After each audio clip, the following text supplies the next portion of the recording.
ಎಲ್ಲರಿಗೂ ಸ್ಪರ್ಧಾಢ್ಯ ತರಗತಿಗೆ ಸ್ವಾಗತ ಸುಸ್ವಾಗತ. ಇಂದು ನಾವು 10ನೇ ತರಗತಿ 2025-26ನೇ ಸಾಲಿನ ಸಮಾಜ ವಿಜ್ಞಾನದ ಕೀ ಉತ್ತರಗಳನ್ನು ಇಂದು ನಾವು ನೋಡೋಣ.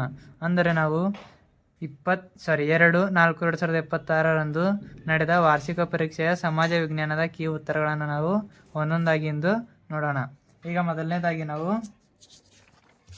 ಕ್ವಶನ್, ಖಾಯಂ ಜಮೀನ್ದಾರಿ ಪದ್ಧತಿಯನ್ನು ಜಾರಿಗೆ ತಂದ ಗವರ್ನರ್ ಜನರಲ್ ಯಾರು ಅಂತ ಕ್ವಶನ್ ಇತ್ತು. ಇದಕ್ಕೆ ಸರಿಯಾದ ಉತ್ತರ ಯಾವುದಂದ್ರಲ್ಲಿ ಕಾರ್ನ್ ವಾಲಿಸ್. ಇದಕ್ಕೆ ಸರಿಯಾದ ಉತ್ತರ ಕಾರ್ನ್ ವಾಲಿಸ್. ನೆಕ್ಸ್ಟ್ ಇಲ್ಲಿ ಎರಡನೇದು, 1942 ಸ್ಟಾಲಿನ್ ಗ್ರಾಡ್ ಯುದ್ಧದಲ್ಲಿ ಜರ್ಮನ್ ಪಡೆಗಳನ್ನು ಸೋಲಿಸಿದ ದೇಶ. 1942 ಸ್ಟಾಲಿನ್ ಗ್ರಾಡ್ ಯುದ್ಧದಲ್ಲಿ ಜರ್ಮನ್ ಪಡೆಗಳನ್ನು ಸೋಲಿಸಿದ ದೇಶ. ಇದಕ್ಕೆ ಸರಿಯಾದ ಉತ್ತರ ರಷ್ಯಾ. ಮತ್ತು ನೆಕ್ಸ್ಟ್ ಇಲ್ಲಿ ಮೂರನೇ ಪ್ರಶ್ನೆ ಯಾವುದಂದ್ರಲ್ಲಿ ದಕ್ಷಿಣ ಏಷ್ಯಾ ಪ್ರಾದೇಶಿಕ ಸಹಕಾರ ಸಂಘದ ಮುಖ್ಯ ಕಚೇರಿ ಇರುವುದು. ಇದಕ್ಕೆ ಸರಿಯಾದ ಉತ್ತರ ಕಾಠ್ಮಂಡುವಿನಲ್ಲಿ. ನೆಕ್ಸ್ಟ್, ಕರ್ನಾಟಕದ ಜೀತ ಪದ್ಧತಿಯನ್ನು ರದ್ದುಗೊಳಿಸಿದವರು. ಕರ್ನಾಟಕದಲ್ಲಿ ಜೀತ ಪದ್ಧತಿಯನ್ನು ರದ್ದುಗೊಳಿಸಿದವರು ಯಾರು ಅಂದರಲ್ಲಿ ಡಿ ದೇವರಾಜ್ ಅರಸು. ನೆಕ್ಸ್ಟ್ ಐದನೇ ಕ್ವಶನ್ ಯಾವುದಂದ್ರಲ್ಲಿ ಭಾರತದ ಪ್ರಾದೇಶಿಕ ಮತ್ತು ಸ್ವತಂತ್ರ GPS ವ್ಯವಸ್ಥೆಯ ಹೆಸರು. ಇದಕ್ಕೆ ಸರಿಯಾದ ಉತ್ತರ ನಾವಿಕ್. ಇದಕ್ಕೆ ಸರಿಯಾದ ಉತ್ತರ ಅಂದರೆ ಇಲ್ಲಿ ನಾವಿಕ್. ನೆಕ್ಸ್ಟು, ಮುಂಬೈಯನ್ನು ಭಾರತದ ಮ್ಯಾಂಚೆಸ್ಟರ್ ಎಂದು ಕರೆಯಲಾಗುತ್ತದೆ. ಏಕೆಂದರೆ ಮುಂಬೈಯನ್ನು ಭಾರತ ಮ್ಯಾಂಚೆಸ್ಟರ್ ಅಂತ ಕರೀತಾರೆ. ಅದಕ್ಕೆ ಕಾರಣ ಏನದಂದ್ರೆ ಆಪ್ಷನ್ ಡಿ, ಇಲ್ಲಿ ಹೆಚ್ಚು ಹತ್ತಿ ಬಟ್ಟೆ ಕೈಗಾರಿಕೆಗಳಿವೆ. ಇದಕ್ಕೆ ಸರಿಯಾದ ಉತ್ತರ ಡಿ. ನೆಕ್ಸ್ಟ್ ಏಳನೇದು, ಪ್ರತ್ಯಕ್ಷ ತೆರಿಗೆಗೆ ಉದಾಹರಣೆ. ಇಲ್ಲಿ ಏಳನೇ ಪ್ರಶ್ನೆಗೆ ಪ್ರತ್ಯಕ್ಷ ತೆರಿಗೆ ಉದಾಹರಣೆಯಲ್ಲಿ ಸರಿಯಾದ ಉತ್ತರ ಯಾವುದಂದ್ರಲ್ಲಿ ಕಂಪನಿ ತೆರಿಗೆನು ಸರಿಯಾದ ಉತ್ತರ. ನೆಕ್ಸ್ಟ್ ಎಂಟನೇದು, ರಾಜು ಒಬ್ಬ ವಿದ್ಯಾರ್ಥಿಯಾಗಿದ್ದು ಆತನು ತನ್ನ ಬ್ಯಾಂಕಿನಲ್ಲಿ ಒಂದು ಖಾತೆಯನ್ನು ತೆರೆಯಲು ಬಯಸಿದ್ದಾನೆ. ಆತನಿಗೆ ಸೂಕ್ತವಾದ ಬ್ಯಾಂಕ್ ಖಾತೆ ಎಂದರೆ?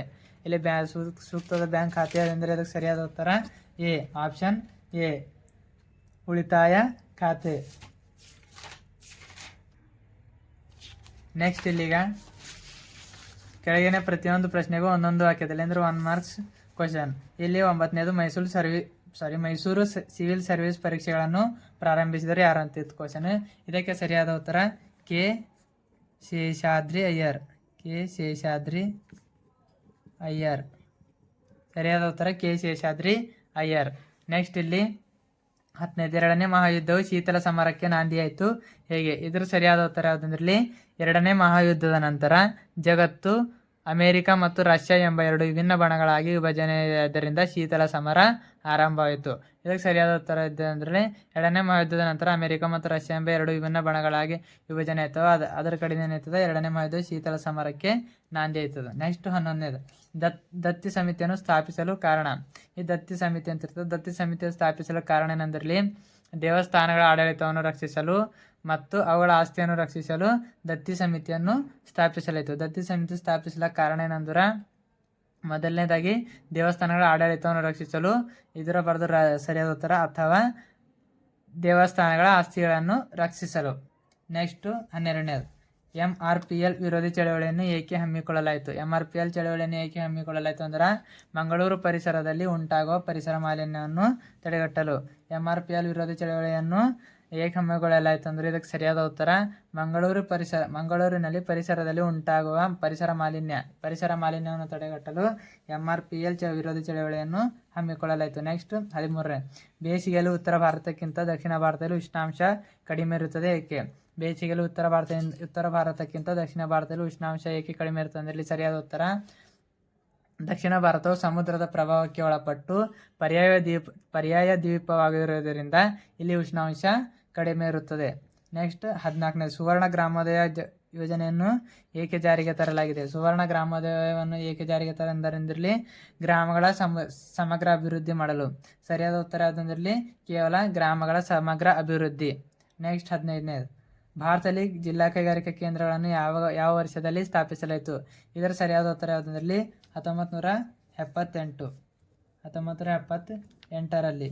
ಇದಕ್ಕೆ ಸರಿಯಾದ ಉತ್ತರ. ನೆಕ್ಸ್ಟ್ ಕ್ವಶನ್ ಯಾವುದು? 16ನೇದು, ಭಾರತ ಸಂವಿಧಾನದ 17ನೇ ವಿಧಿಯ ಮಹತ್ವವೇನು? ಭಾರತ ಸಂವಿಧಾನದಲ್ಲಿ 17ನೇ ವಿಧಿಯ ಮಹತ್ವವೇನೆಂದರೆ ಅಸ್ಪೃಶ್ಯತೆ ಆಚರಣೆಯನ್ನು ನಿಷೇಧಿಸುತ್ತದೆ. ಈ ಸಮಾಜದಲ್ಲಿ ಅಸ್ಪೃಶ್ಯತೆ ಆಚರಣೆ ಮಾಡ್ತಾರೆ. ಅವ್ರ ವಿರುದ್ಧ ಈ 17ನೇ ವಿಧಿಯನ್ನು ಮಹತ್ವ ಅದ. ಇಲ್ಲಿ 17ನೇ ವಿಧಿಯ ಮಹತ್ವ ಎಂದರೆ ಅಸ್ಪೃಶ್ಯತೆ ಆಚರಣೆಯನ್ನು ನಿಷೇಧಿಸುತ್ತದೆ. ಇವೇ ನಾವು ಒಟ್ಟು 1 ಅಂಕದ ಉತ್ತರಗಳು ಮತ್ತು ಮಲ್ಟಿಪಲ್ ಚಾಯ್ಸ್ ಬಹು ಆಯ್ಕೆಯ ಪ್ರಶ್ನೆಗಳು ಇವ ಆನ್ಸರ್ ನೋಡಿದೆವು. ಇಲ್ಲಿಯವರೆಗೆ ವೀಕ್ಷಿಸಿದ್ದಕ್ಕಾಗಿ ಧನ್ಯವಾದಗಳು.